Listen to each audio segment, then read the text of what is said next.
You know that the Golden Bachelor is getting divorced. 10 things I hate about the Golden Bachelor. 1, getting divorced. All right. No, I just said this off mic like 10 seconds ago. All right. It's rom-com time. Yeah, so you picked this because it's like a spring movie? Yeah. You said? Yeah, Prom. Cool. Yeah, sure. Yeah. I'm Erin. I'm Tom. This is Baby's First Watch List, the podcast where we watch movies and figure out if we want our kids to watch them. The answer, by the way, has always been yes. Yes, it's also the podcast that is constantly sick. Yeah, we're a little under the weather. Yeah, so sorry if there's any sniffles or coughs that I leave in here, but I'm going to try and get them all out. I got my water. We're hydrating. Yeah. We're all good. Yeah, totally. We're going to make it work. You got your Dayquil on. Oh, yeah. I'm just like freewheeling because I can't take Dayquil. Yeah, at But 7 months pregnant. Hey, we're almost 8. Less than a week away from 8. Almost 8. Yep, we're almost there. So that reminds me, follow us on Instagram and all that if you want like updates, because like Erin's gonna have a baby soon and we're gonna have 2 babies, so if you want to know when that happens, follow us on Instagram. If you want to see more clips and stuff, follow us there. TikTok, YouTube, all at Baby's First Watch List. Letterboxd at BFW Podcast. We're gonna have some stuff coming up, obviously. Like, Yeah. We're gonna. If you want to know what movies we're going to be doing next month, that'll be posted on Instagram at the end of the month, and then we're probably going to have we're talking things through about what we're going to be doing after that. So Yes. Definitely follow us, especially on Instagram. That's our main area where we update. Mm-hmm.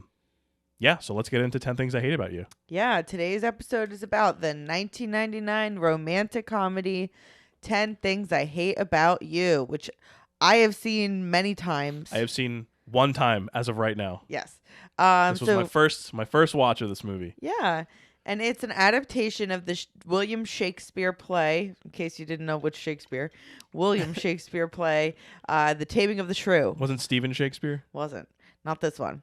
So I read Taming of the Shrew when I was in 10th grade. I never read it. And then I read it again in college. I did a little like January term in London for Not to brag. for a Pretty British cultured. Yeah, it was a British theater class, so we got to see 10 plays in 10 days kind of That thing. is really cool. It was amazing.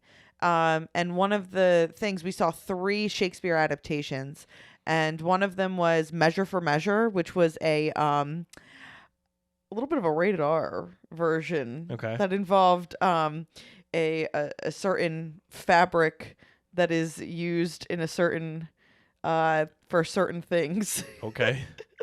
That I can't really talk about on mic. Okay. And that one was like, whoa, okay. And we saw that one in Stratford upon Avon. That wasn't even in London. We saw a black box version of 12th Night. That was really good. And then we saw a like an urban modern, like it took place in a city version of Taming of the Shrew in London. I've seen like 4 different versions of Othello. Yeah, Othello's but great. not live. All movies. Yeah. Same with Macbeth. Oh, well. And Hamlet's everywhere. Yeah. I'm not a huge Shakespeare head. Like, I haven't delved deep into the Shakespeare universe. But what's your favorite I like the Shakespeare big play? ones. Probably Hamlet. Hamlet's good. I think it's I don't know. It's the obvious one, but. King Lear's my favorite. Okay. King Lear is by far the best. Have you read King Lear? No, but I watched Succession. You would love King Lear. Yeah, probably. It is amazing, actually. It's definitely his best play. I'm in my not opinion. uninterested in Shakespeare. I just haven't done. I haven't. Yeah. I wasn't interested in high school, and then. Right, of course. That was it. Yeah, I think King Lear is great. Entry level Shakespeare, you got to do Romeo and Juliet. That's to me I read, the easiest to understand. Sure. And I've read Romeo and Juliet. And if you want something kind of Game of Thronesy, Titus Andronicus is fun. Yeah. It's wild, and that's one that they say he possibly did not write. That was Stephen. That was Stephen. Exactly. So this movie was directed by Gil Junger. Okay. So he also directed, remember the movie Black Knight? Yeah. Oh, yeah. Martin Lawrence? Yeah. Oh, yeah. And then, like, he really didn't do very much, but do you know what he did do a couple years ago? WWE movie Santa's Little Helper. Remember with Miz and Paige was an elf? Oh, my God. That was when we still watched it. 2015, WWE. yeah. And there was, like, always a ads for it. Yeah.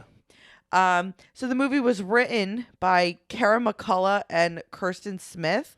They're a writing duo who have a very impressive I read about them briefly. filmography. They wrote Legally Blonde, Ella Enchanted, She's the Man, which is the 12th Night adaptation, The House Bunny, and The Ugly Truth, which actually, when I watched it, was better than the reviews said. I liked it back in the day. I don't know if I don't know like if it holds up exactly, but I liked it more than I thought But I that would. was during the whole hate on Katherine Heigl phase. Very true. Very true. So I don't know. The Heigl hate. Yeah. Yeah. Cinematographer Mark Irwin is wild. Did you look him up? No, I did not. So he's best known for working with David Cronenberg. So he did Videodrome. Okay. And he did The Fly. Okay. He did 10 Things I Hate About You. Yeah. He also shot Scream. Wow. There's Something About Mary.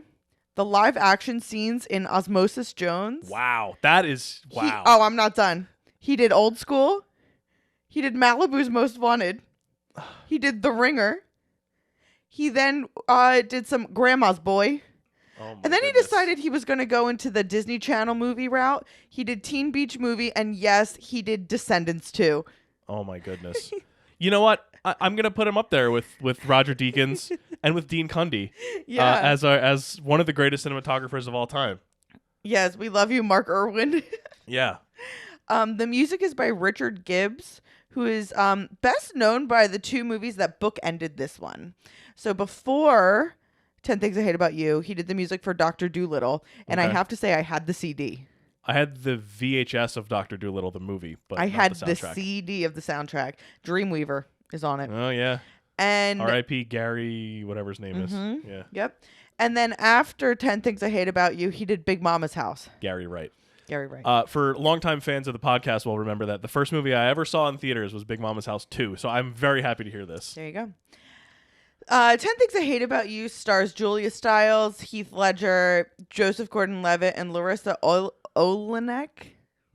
That's Bianca? Yeah. Yeah. So she actually was Alex Mack in the Nickelodeon show Secret World of Alex Mack. Did you ever watch that show? I knew of it, but I didn't watch it. She turns into like silver. It was live action? Yeah, and she becomes like a silver goo. I didn't watch live action shows until I was way older.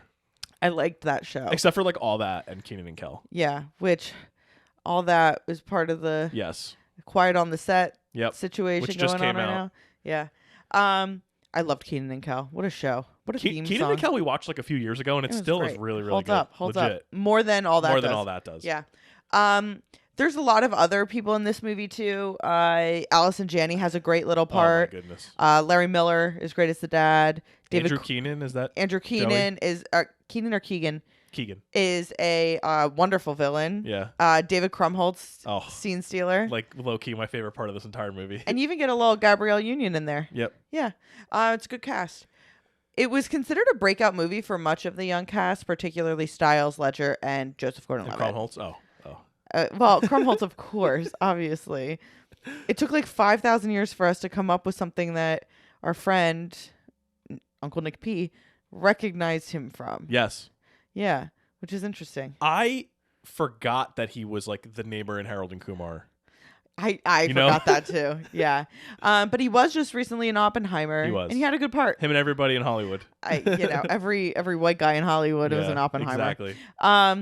So McCullough and Smith, the writers, they wrote the script by kind of sending it back and forth to each other. Okay. Which is kind of fun. And it was their first like big movie that they had written. And it was finalized in 1997.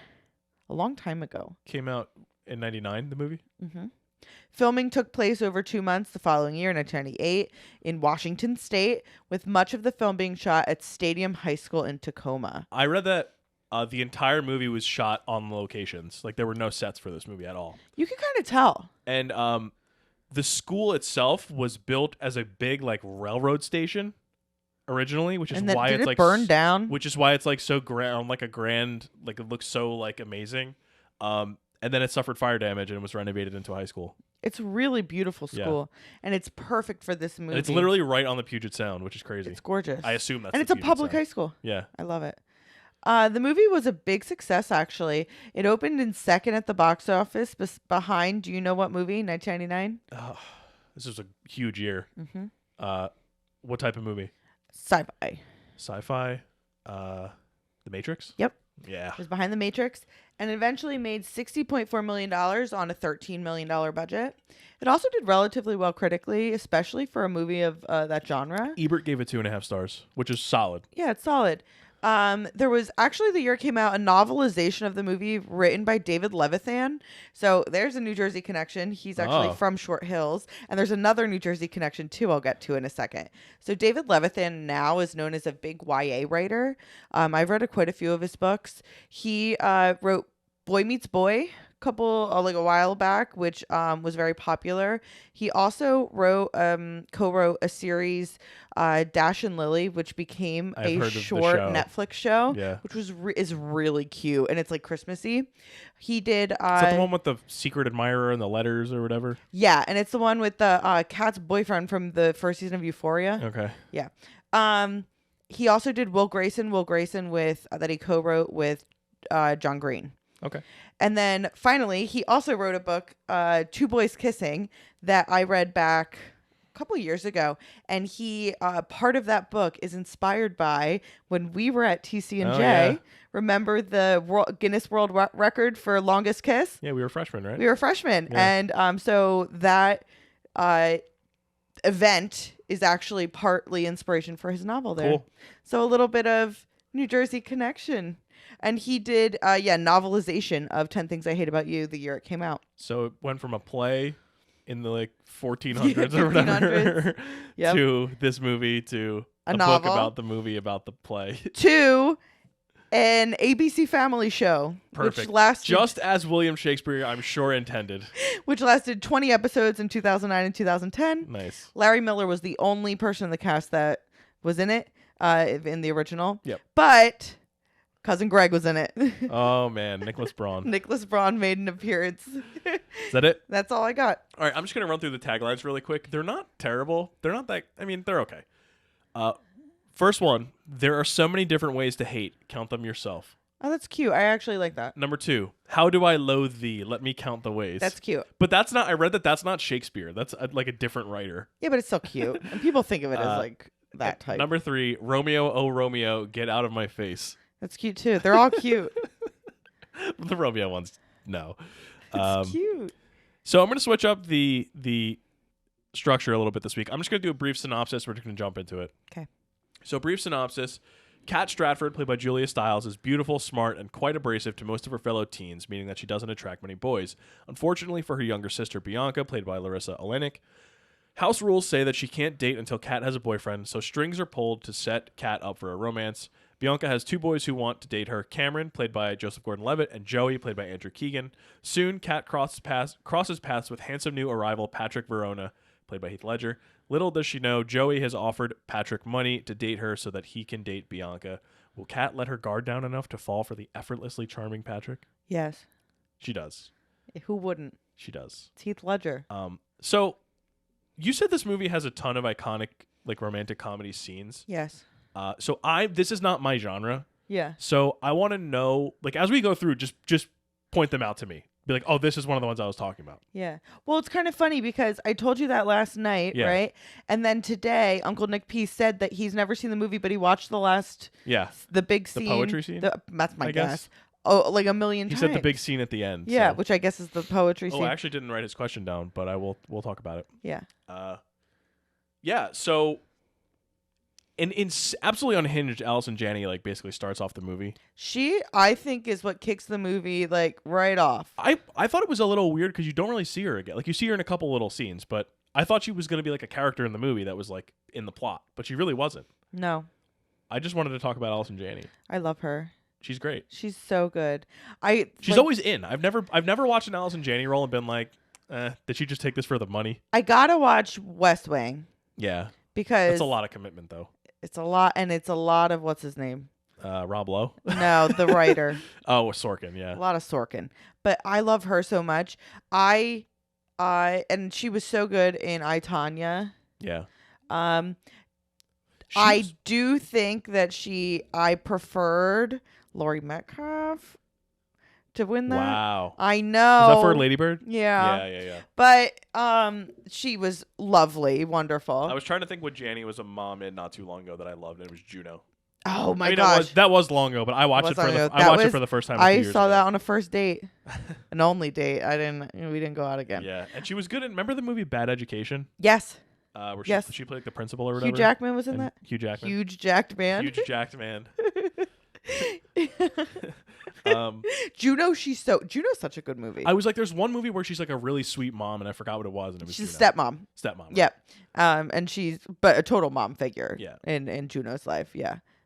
How do we feel about the concept here? So, from a parental perspective, we are parents now. Yeah. For a couple years. Is it a good tactic for the dad to be restricting Bianca from dating until Kat is dating? No, it's a terrible idea. I think that's an awful, awful idea because number one, it pits the kids against each other. Yes, and it does. And it does in the movie. It's literally the driver of the conflict of the movie. Number two, I also feel like it could be taken poorly by both of the girls. So like Kat, if she's very self-assured, but like she's could like, oh, you don't think I could date somebody? Well, yeah, and if you have a girl who's a little more insecure, she could take that to heart. And then on the other hand, you have Bianca, who's like, what, you think I want to just like go out and do whatever? Well, you have to restrict me. You think I'm going to go out and be crazy, which Bianca also says in the movie. And so I think it's a terrible, terrible tactic. I think it's a very clear dad who doesn't know what to do because he's freaking out because the mom left. I do think he's a great dad, though. Do we know why the mom left? No. Okay, I'm just wondering. Because I know that she did. I thought that she had died, but then they just mentioned that. Then they just mentioned that she left. So, definitely a guy who doesn't know what he's doing at the moment. But I do think he's a really good dad. Oh yeah. No. It's just this isn't his best. This isn't the flourish. Not a great strategy. Of parenthood. Just a side note. So this is a scene where they're in one of the first scenes when they're in the house. The house. Which would be like a $7 million house right now. It is, as of the time that this person posted it, when I read about it, it was listed for $2.1 million. It's probably more now. I'll actually look it up right now. Or I'll look it up later. So I love that David Krumholtz's character, Michael, he's asking Joey to help Patrick date Kat or he's helping him out so that he'll say hi to him in the hallways. Yeah. How great is that? It's funny. That's great. Krumholtz in this movie he's a 45-year-old man the entire time. Yeah, he looks so he doesn't look that old. He kind of does. He looks, but he acts and speaks so old. Was there anyone in your high school who like had all these rumors about them? So like Pat, they're like, oh, he doesn't have a liver, like all these like crazy. Was there anybody? I didn't have anybody like this, but I'm wondering if there was. It's presented in the movie like it's common, like it's like, oh, everybody has like this crazy kid who like everyone's afraid of, who does X, Y, and Z, and no one knows if it's true. Did you have any of those kids? No, not really. Honestly, we didn't. We did have a lot of the. I don't even know like how you would describe this. But it's funny. My friends from my that were my sister's friend group in college. A lot of them have significant others who grew up in a different kind of socioeconomic status than we did. And so we do have those figures from a working middle class public high school. Yes. So we've got the Cookie Monster PJ girl. Do you know what I'm talking about? Oh, yeah, of course. The Hot Cheetos Cookie Monster. Absolutely. You know exactly what I'm talking. Absolutely. And not everybody apparently knew what we were talking about. Yep. So we have that girl. Yep. There wasn't many rumors about her. But I went to a bigger high school than you. I had a lot of those. I had about a dozen. Yeah. Flamin' Hot Cheeto. She always walks the mile. Will not run the mile. No. Well, the ones strolls. The ones in my school just didn't do it. They didn't walk to the track. Did they wear blankets over their? They always like wore blankets. Ours were like black sweatshirts, like that type. Yeah, totally. So no rumors, but we did have the black sweatshirts. Hot Cheetos. Black sweatshirts are like crop tops. Like there was no in between. They were like kind of like proto Billie Eilish. So I just thought I would point out that apparently Heath Ledger beat out Ashton Kutcher and Josh Hartnett for this role. Yeah. Well, he's a better actor than both he's of a better actor, but although Josh Hartnett was in Oppenheimer. Well, that could have been the pre-meet between him and Krumholtz. Yeah, and then Ashton Kutcher, we don't talk about him in 2024 as much. No. Also, not a great actor. No. He's not Heath Ledger. People love The Butterfly Effect. Yeah, but never mind. I haven't seen it. We'll have to watch The Butterfly Effect. That movie he was in with Natalie Portman was good. It's either Friends with Benefits or No Strings. I think he was in No Strings Attached. I think it's No Strings Attached. Yeah. Friends with Benefits is Mila Kunis and Justin Timberlake. Yeah. Yeah. I liked both of them. I didn't watch either of them because they were the exact. I was like, how do I choose? Yeah, it was one of those prestige illusionist things. Exactly. Yeah. What did you? I love how there's a character in this movie. He's not even a character. A person in this movie named Bogey Lowenstein. Yeah. And that's his like party that they go to. Yeah. He was one of the like NBA guys. Yeah. Yeah. That David Krumholtz had like a rivalry with. Yes. So that scene where it's like a big party scene and that's where Julia Stiles like dancing on the table. Big Papa's playing. Big Papa's playing. Wait, no, it's not Big Papa. It's Juicy. It's a Notorious B.I.G. song. It's one of the Notorious B.I.G. songs. It's not Big Papa. You're right. I think it's Juicy. Juicy or is it Hypnotize? Oh, it's Hypnotize. It's Hypnotize. I said this as a joke, but apparently it was a major consideration for her getting the Save the Last Dance role in 2001. You're joking. I swear. I was like, oh, is that where she got? And then I literally read that was one of the considerations. Did we do Save the Last Dance as an episode? We did not, but we watched it. We should have. What a ridiculous movie. So entertaining. What a ridiculous movie. And so bad. So what do you think about the swing scene? Right, is that one of like the bigger scenes in the movie? It's right after. Well, it's funny you say that because right the next year there's a scene on a swing in Bring It On that is also that's also like a romantic sort of thing. Yeah, so here it's after the party and she has like fallen off the table and Pat catches her and then they're like walking around and they go outside to like a swing set. And they're sitting there and they're talking, and it's kind of like where they first kind of break the ice, like for real. And then she like throws up on him because she's been drinking so much, or at least near him. You don't really see if it's on him, but it's like might be on his shoes, towards his feet. Yeah. So what do you think of that scene? Like, do you think that was a good way to kind of break them in together? Yeah, I do. I think because you see a softer side of Patrick in it, and you see that he is it Pat or Patrick? Is it Patrick? Did I just like make his name? No, his name's Patrick, but yeah, did they call him Patrick the whole movie? I just called him Heath Ledger. I don't know. I don't remember. So yeah, I wrote it both ways here. I think so, but because I wrote, is it really Kat and Pat? Oh, I guess it is Kat and Pat. Oh, that's kind of weird. Yeah. I think that it shows that. Number one, he's got that softer side. Number two, he's not just now doing it for the money, right? Where, he's taking this money to take her out on a date so that Joey can date Bianca. I haven't even mentioned Joey rules. I love does Joey in this movie. But I also think that it shows the chemistry between Heath Ledger and Julia Stiles, which I think really works. I actually thought they were good. Me too. Together. This is what I think also helps make this movie be a step above a lot of the other kind of movies of the genre that we have talked about over the past couple of years, is that number one, Heath Ledger is just a star, like an absolute superstar. But number two, their chemistry is really him good. And Krumholtz, I would say, from this movie. You're not even joking though. I'm only like half joking. And then they're in the car after that, and she goes to kiss him, and then he kind of backs off, and I like that. Because, okay. Well, you said it's because she just threw up, but he does say he says something like in the next scene saying like, well, she wouldn't remember any. She wouldn't remember any, so I wouldn't do anything like that, which is a very like that's great. We love that. Yes. So what I will say though is like her motivations in this movie are so confusing to me. Yeah. Like she's trying to be alternative. Yeah. She's trying to be like her own thing. She gets too drunk and she throws up on it. Then he drives her home. Then all this stuff happens. Wouldn't the next morning, wouldn't she probably be like, I mean, of course she'd be embarrassed, I'm sure. But wouldn't she be like, well, that was actually really nice. That's not something that every other guy would do. No, she ices him out. She drills a soccer ball at his head the next day. Well, that's because he rejected her. And so she doesn't want to feel that rejection because she's dealt with rejection from her mom leaving. But it wasn't. So somebody else reject. But it wasn't actively rejection. He didn't say no. He said, why don't we do this later? He said, maybe we could do this another time. It's still. Which is, no. Like, that's rejection, bro. And she's now, her guard is up so much.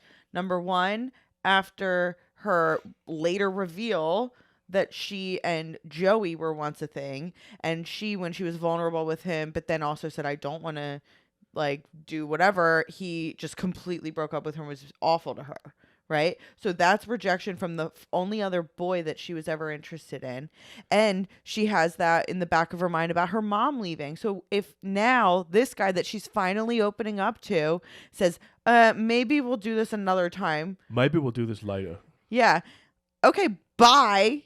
I get why she kicked a soccer ball at him. I would not take that approach. I don't. I actually do understand her motivation. You gotta think of it as, I literally just puked on this guy's shoes. He was nice enough to bring me home. I'm very drunk. The next morning, I was very drunk last night. You gotta have. She has the level of maturity to understand that. You also have to remember this is an adaptation of The Taming of the Shrew. I'm not talking about the predestination of the characters here. I'm talking about, which they change it anyway because she's not very much tamed by the end. I'm just talking about a character's motivations. I think I explained my reasoning for understanding it pretty well. Sure. We haven't really talked about, actually, first of all, I just want to say Ebert talked about how he says all teenage movies have at least one boring and endless party scene in which everyone is wildly dressed, drunk, and relentlessly colorful. He talks about The Village People and Never Been Kissed.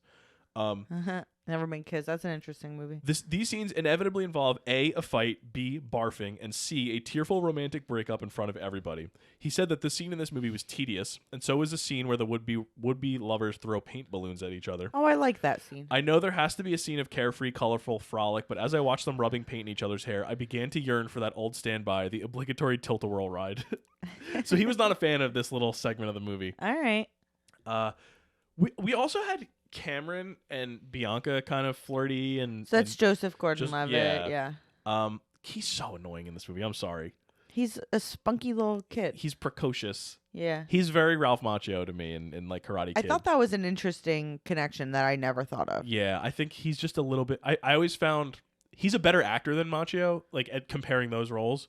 But Macchio, I just felt had more earnestness and like doe-eyed kind of like optimism to him, whereas Joseph Gordon-Levitt is a little bit snarkier, a little bit like, I don't know. He rubs me the wrong way in this movie. You don't like Joseph I don't really like him at his performance as much at all. Have you seen 50-50? Yes. He was fine in that. I like that movie. He was fine in that.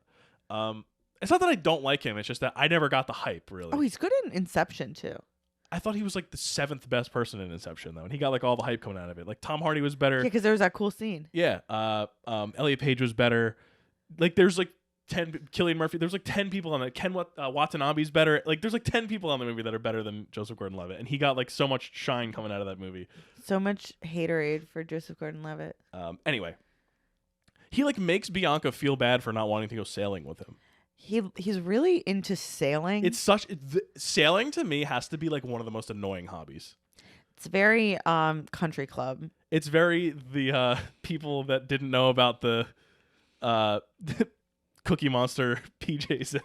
Exactly. There's no way that exactly. If you're saying to yourself, wait, but sailing's like a totally normal thing to have as a hobby, you had no idea what we were talking about with the girl wearing the Cookie Monster pants.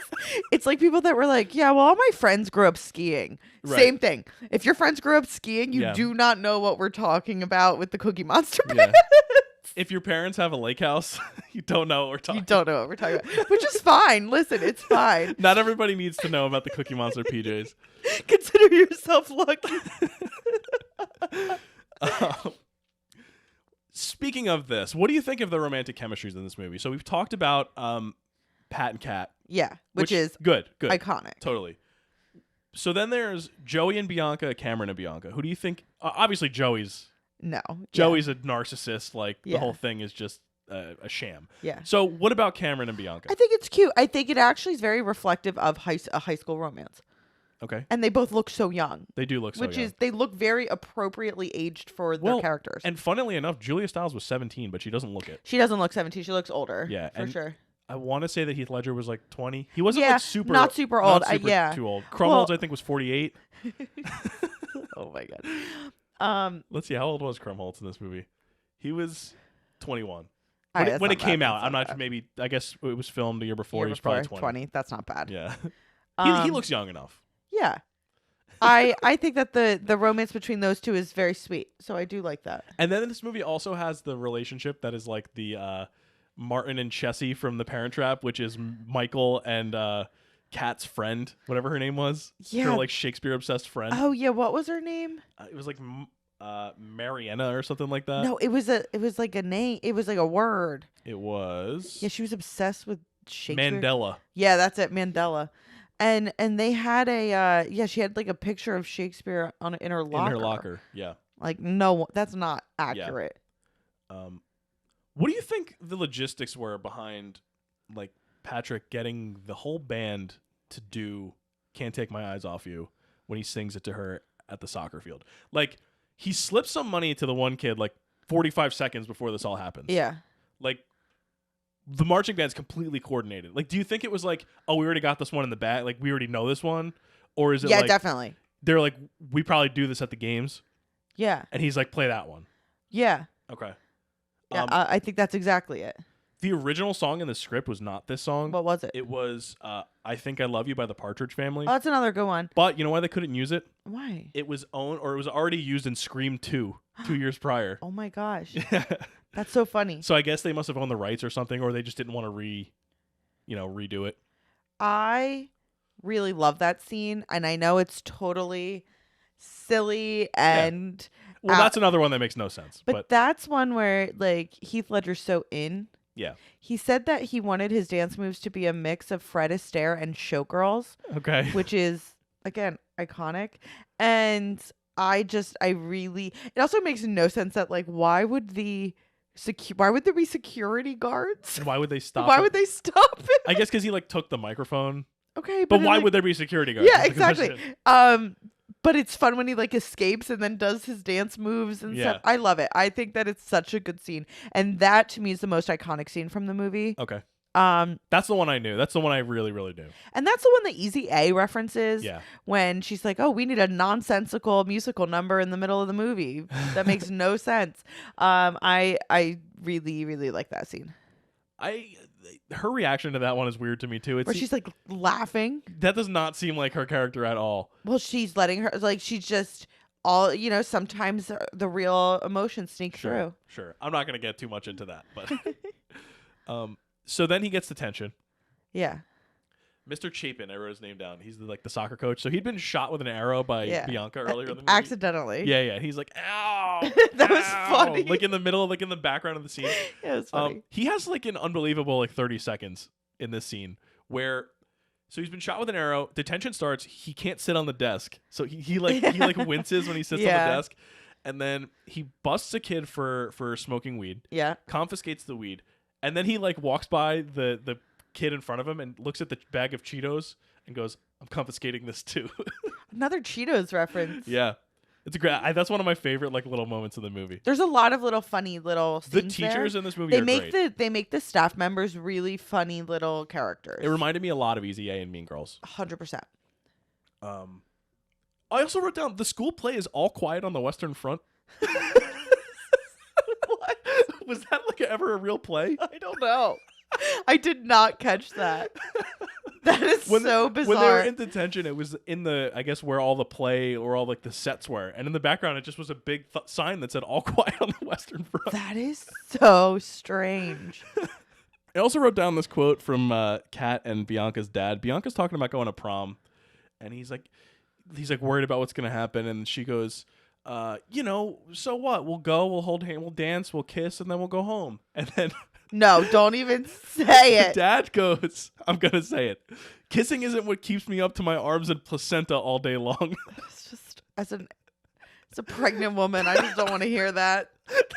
That was maybe my favorite line of the entire movie. The dad's really funny. It came out of nowhere. He's great. He's got a lot of good one-liners. I will say, though, with Bianca and Kat, like, the scene where Kat's telling Bianca about Joey dumping her and all that, like, I think that's Julia Stiles' best performance in the movie. Yeah. I think that she and Bianca are great together. It reminds me of what a really like accurate sister relationship that like it's not the sister relationship I had in high school, but it's a one, movie sister, like and a it's, good and movie it's also sister. it's one that a lot of people Yeah. have, where there's like this little bit of, I wouldn't say they have a rivalry, but there's not really an understanding of each other throughout a lot of it. And they reacted very differently to their mom leaving, and it's interesting to see how, as the movie progresses, they start to understand each other more. Yes. I really like that. I thought they were really cute in that scene together. Like, yeah, it was when great. they're like, you get them kind of bickering throughout the movie, but that scene, I think, didn't go too far into the sappiness, even though like the storyline itself is a little bit meh, but like the way that they interacted with each other, I thought was really like charming. Yeah.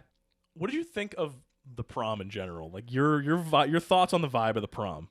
I mean, it's so 1999. Yeah. Well, Joey, first of all, Joey with the like cream colored coat over the tux. All of the outfits were very, very interesting. Fire. Bianca's dress, not so much. It was a choice. It was like a tutu dress. It was like almost like a Disney princess t-shirt. dress kind of thing. Yeah, but with like a satin t-shirt. She also wore like a weird like bedazzled butterfly t-shirt earlier in the movie. I was like, what is this? Again, very 90s. Yeah. I didn't think that. And I hated Kat's shawl. Ugh. Oh man. Also, but come on, the prom was pretty sick. It was bumping. They had the band was like ripping. I think there were two bands. I think it was Save Ferris and Letters to Cleo. Letters to Cleo, I know, was the one at the end on the roof. Okay. I'm not sure which one is who that one was. There were a couple live bands. They blew the doors off with Cruel to Be Kind. Are you kidding me? Yeah, they did. On a scale of 1 to 10, how accurate would you say this is to like your run-of-the-mill high school prom? I mean, I don't know. I've been to a couple. Have you been to a couple proms? Oh, you haven't been to any like for school at all? I went to one. How does it compare? Like many years ago. It's very different. Very different. They don't get big bands like this? No, it's usually a DJ bumping Soulja Boy. And, oh yeah, still? Well, no. Still as of whenever. No, not really. So Joey, he's like a commercial kid. Yes. I knew a commercial kid in high school. Oh, really? Did you? Yeah. You know a commercial kid too. I'll tell you who it was. Oh. He's hyped. He's like I'm in underwear commercials. I'm in hemorrhoid commercials. He's like showing her the different poses for like each of the products that he does. It's funny. It's a great character. He's so funny in this movie. Then later when Bianca punches him at prom, when he's like being mean to Cameron, she's like, that's for Cameron, that's for Kat, and that one's for me. Yeah. He says he's gonna be in a nose spray ad, and that's why he's upset at her. What commercial would you cast him in? Him? Anything. He's electric. I would cast him in anything. Capital One. Yeah. What's in your wallet? Would you give him lines, I guess, is the real question. I would give him one line. He would be absolutely torture to work with, probably even on a but you know that he comes from a family that like his parents are probably like, you better treat my son with respect. It's like you're in a freaking toothpaste ad, dude. Oh, like, yeah, relax. for sure. You know? Yeah. He definitely comes from that type of family. Another type of family who doesn't know about the Cookie Monster PJs. That's right. Without a doubt. Yeah, so prom, you know, kind of goes. They all the good people get together, kind of. Well, and then it's funny because like at the end, you know, it could be cliche that you have all these couples, but that is very Shakespearean comedy. Yeah. Everyone either ends up together or dead.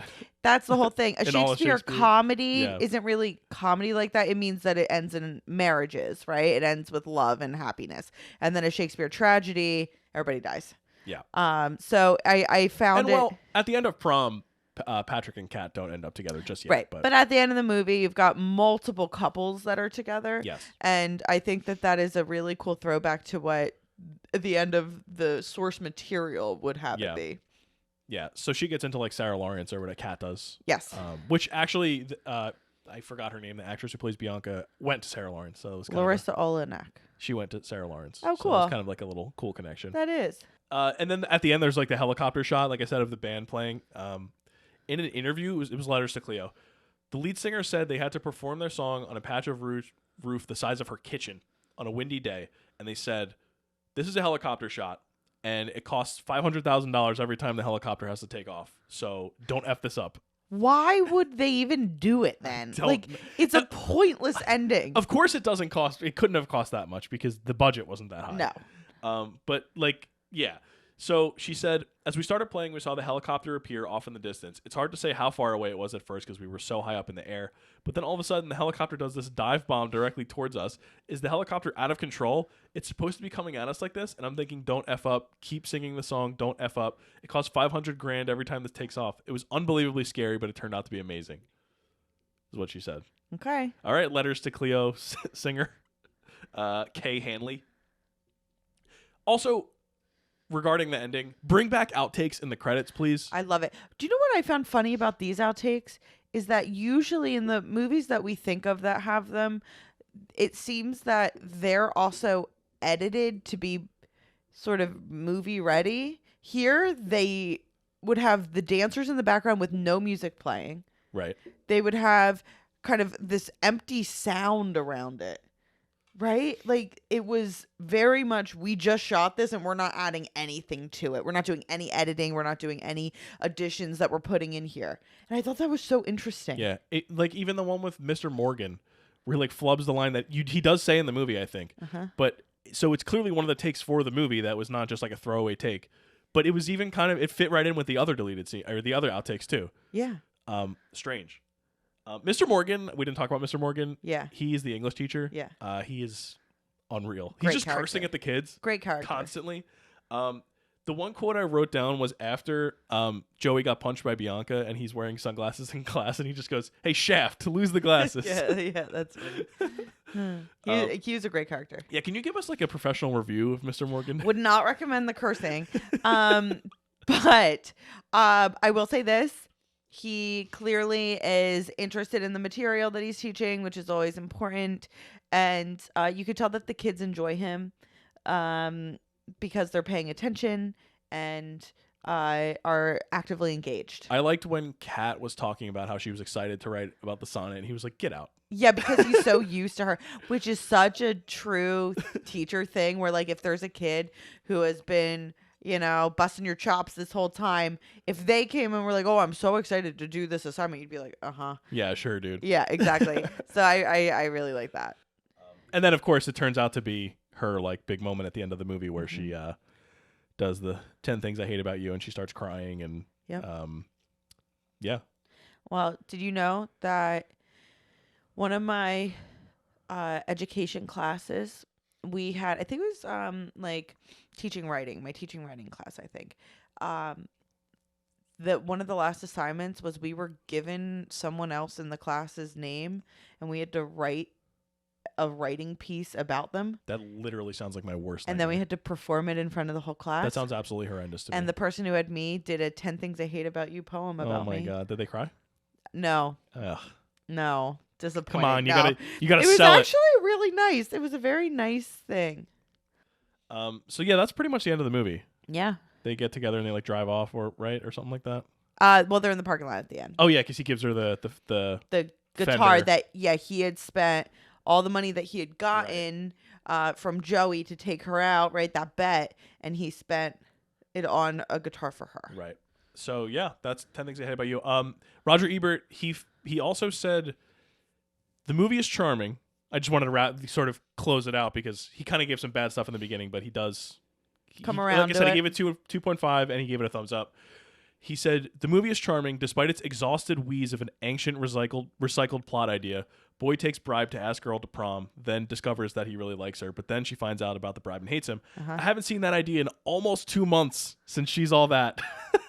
Yeah, that isn't She's All That. You're right. But he did like the movie. Here's my question to you. So the way that it's done in this movie, at least, because you're right, it is a trope. There's a little bit of a cliche. The bribe and then whatever. How do you feel about it in this movie? Like, if you do you feel like Patrick Heath Ledger's character truly got across that he really was in it for Kat, or like did it fall flat for you? The only reason it came across is because Heath Ledger did such a good job. Yeah. I'm not sure if it had been a different or a lesser. I mean, different. I'm sure there's other actors could have pulled it off. Right. Of but course. like, because it's someone of his caliber. You feel like he really truly is torn apart at this idea of like, oh, I really like her and I don't know how to navigate this situation. In every role I've seen him in, which is admittedly not a ton, his emotion, whatever his predominant emotion is at the time, whether it's, he's sort of like hiding a little bit of love here, like whatever it is, his insanity in The Dark Knight, like it bleeds through him. Like he's just one of those actors. Like in Brokeback Mountain. Yeah. Exactly. Like he's just one of those actors that you can feel it coming out of every pore of his body. Like and it doesn't matter what it is, it seems like, because this is now those are 3 movies right there that are all completely different. Yes. Oh, what a talent. So, I mean, yeah, I think if it had been somebody who wasn't as good of an actor, it would have probably fallen flat. We should test that theory with She's All That eventually. Maybe. Why? Who are you trying to say is a lesser actor? Freddie Prinze Jr.? Freddie Prinze Jr. Who I like Freddie Prinze Jr. Listen, I like Fred as much as the next guy, but speaking of performances, why was Julia Stiles like an it girl around this time? I couldn't answer that question for you, to be honest. I really, truly don't know. So, but you're right. She was between this and Save the Last Dance. Yeah, and then Born Identity. Like she was in a lot of that stuff in the turn of the century, turn of the millennium era. She just had her 3rd kid. Congratulations, Julia. Yep. So you have a theory, piggybacking off of this. Yeah. That every famous actor or actress is famous for a reason. Yes. And that they have at least one role that proves that. Yeah. Have you had that experience with Julia Stiles yet? Is it this one? It's got to be this one, because you know what? Rewatching it this time, I really enjoyed her in it. I actually wrote this before we watched the movie. Yeah. Because I knew that was something I wanted to talk about. A lot of the other stuff that I have seen her in, which again is not a ton, no. Oh, I saw her in The Omen, 2006. Oh, yeah. Hustler she was in. She was okay in that. She was okay. Right, exactly. Did you like her in Dexter? No, that was my least favorite season. Oh, okay. Well, no, sorry. Let me clarify. The last season was my least favorite season. Right. But that was the first season where I was like, does this show suck now? This movie, I think she is great. I think that I wrote that she's almost good. Yeah. She fits the role well. She has good chemistry with Bianca. She has good chemistry with Patrick. Like, she's good. Yeah. She fits it perfectly. And she gets to be like just quirky enough. She's believable. She's believably quirky in this way, where she's just randomly saying big words, like for like the Shakespearean aspect of it. I liked her in this movie, and I would say that this is probably the one for me too. Yeah. Speaking of Shakespeare, what are your favorite Shakespeare adaptations? I think we may have talked about this a long time ago. Yeah. But I don't really remember. What are some of them? Let's say, like, Lion King. Yeah. But it is. Succession. Yeah. Like, you got those. Everything's Shakespeare. I really do like She's the Man. Yeah. It's really fun. Channing Tatum's really good in it. I always confuse She's the Man and She's All That. Yeah. No. She's the Man. That's which the is soccer one, right? Yes, with exactly. Yep, that's 12th Night. Which one is She's All That? Is Freddie Prinze Jr. and who? Rachel Lee Cook. Okay. So, yeah, I said, this is not my genre. But I'm not sure. Like, a lot of the like literature adaptations that I like are like Jane Austen adaptations, like Clueless. Yeah. I mean, I'll just hit you with Throne of Blood. Throne of Blood. That's Akira Kurosawa's Macbeth adaptation. Oh, okay. That sounds scary. And it's like a samurai Macbeth. It's okay. Like the same story, but it's just cool. It's one of the all-time greats. Like, yeah. And then of course neat. Tragedy of Macbeth. That was good. Which was Denzel and Frances McDormand. Yeah, it was black and white. One of the Coens. One of the Coens did it. Joel Coen of Bill Murray wanted to work with Joel Coen, so he signed on for Garfield, but it was Joel Coen. A different Joel Coen. Yeah. Iconic. Yeah, we're talking Coen brothers. Yes. Yeah, no, you're right though. Shakespeare isn't everything. Yeah. And even if it's not Shakespeare per se, like Easy A is not Shakespeare. Obviously, it's Hawthorne, but like, right, it's kind of the same. It's kind of the same vibe. It's all the same vibe. What about people like Romeo and Juliet from the 90s? Did you like that one? Yeah, I did.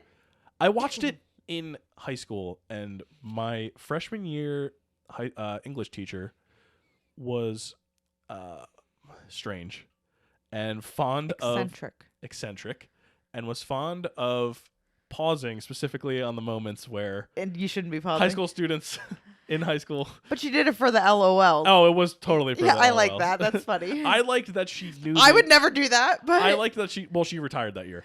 Oh, so she just did not care at that point. She took every Friday off the second half of the year. Yeah. Yeah. I'm honestly. I just love that she knew the timestamps. Oh, when yeah. it was gonna happen. Oh, listen, the amount of times that like a kid will ask me what page something's on, and I'm like, Yeah. 72, and they're like, how do you know that? She probably had been watching it since 1996. Oh in my class. God. Yeah, I'm now a Baz Luhrmann girlie after not being one all throughout. Like, I hated Moulin Rouge. Now I love Moulin Rouge. Yeah. So, you know, I always liked Romeo and Juliet, that adaptation. I will say no. It ages. It's not Yeah. like just not like, oh, like they could never make it. No, like not like that. But like just it feels a little like, okay, Yeah. at this point. But back when it came out, it was like, oh my gosh. I will say no good words about Elvis. But other than that, yeah, I think I agree with you. I haven't seen like he did Australia. I like also. that. The Doja Cat song was pretty good. Yeah, he did Australia, which I haven't seen. Yeah. But yeah, no, I love Moulin Rouge. And The Great Gatsby's, I never actually saw it. Yeah. My last question, I just want to end with a kiss, marry, kill. Yeah. And I know that for you specifically, never in 1,000 years would you kiss or marry Joey. No. So we're going to go with Patrick, Cameron, and Michael. Okay. Give me your kiss, marry, kill. I would marry Patrick. Okay. Because Heath Ledger is amazing, period. I would honestly, as a 32-year-old woman. I'm saying we're going back. You're in high school. Okay, no. Nowadays, if like these guys, went on the same trajectory that they were on and they're now in their 30s or whatever, then I would probably kiss David Krumholtz. Yes. Because he's fun. Yes. And then probably kill Cameron. But if I was like 16 and they were 16, Cameron's so sweet. He's not so sweet. He's so cute. He is not cute as so a button. He is so annoying. All right, how about you? We got Kat, we got Bianca, and then we got Allison Janney. Jenny, you're kissing Jenny. Trust me. Oh my God. I think I would marry Bianca. I think that she's annoying now, but I think that she would probably grow up to be fine. What about Kat? What's wrong with Kat? I'm killing Kat.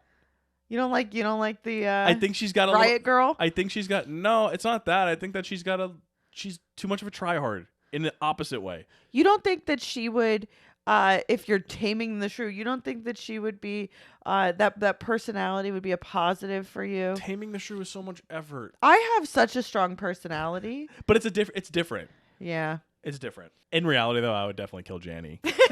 She's crazy. In reality, I would kill Janny, kiss Kat. The character. Marry Bianca. Yeah. Of course. I don't remember. You would marry I don't Allison know. Janney I would easily. Yeah. I don't know her character's name. So. Oh, it was Mrs. Perky, right? Oh, yeah, you're right. It was. I would kill Mrs. Perky. And then I actually want to end on a Vulture article that David Krumholtz wrote in 2015. Oh, cool.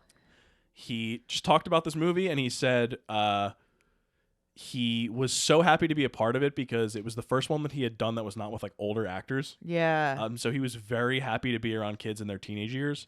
Yeah, it's his peers. Yeah, he said, this was a chance to work with my peers, and as only Kismet would allow, I found myself getting along famously with my castmates, which, again, he said in 2015, but Michael would have said in this movie. Totally. In 1999. He said, still, for the first week or so of filming, we were missing a key component, our lead actor. We had only heard stories from the producers about the disarming charisma of a handsome Aussie from Perth with an infectious smile who was busy completing his work on an Australian TV series called Roar. By the end of week 1, we had all established such strong friendships that we wondered how someone named Heath could possibly manage to find his place in our inner circle. This was a concern that was remedied a few days later when he arrived and we found yet another comrade in sensibility. The group with Heath only got stronger. Work was fun, and after work we were inseparable. We laughed, we partied, we rapped. Joseph Gordon-Levitt turned me on to Fish, and I turned him on to Wu-Tang. Gabrielle Union had us in stitches. Julia Stiles brought her own brand of Soho-bred artistic intellectualism at only 17, mind you. Larissa Olenik's laughter filled the room, and we marveled at the tonedness of Andrew Keegan's muscles, a great sport. But it was Heath, a natural storyteller and always reliable for a cheesy joke, who transfixed us. Before I knew it, the cast was experiencing what I've since found to be all too rare, a unified chemistry throughout the ensemble without a single bad apple in the bunch. The experience was communal. It sang like a well-tuned chorus both on screen and off, and we all agreed that we were having the best summer of our lives. I suspect that it's that beautiful coalition of actors that audiences respond to most when watching 10 Things I Hate About You. This mutual respect and affection is why audiences indelibly link the film with independence and true romance. I was lucky to be there. I was lucky to be with that cast, and I was extremely lucky to have made friends with a normal, everyday guy named Heath, whose enthusiasm and talent were boundless, who shined in every single frame of film.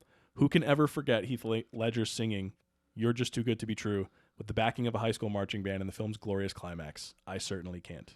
Lovely. Yeah. And you can, that's 100% right. You can feel the fun in it. Yep. I love that.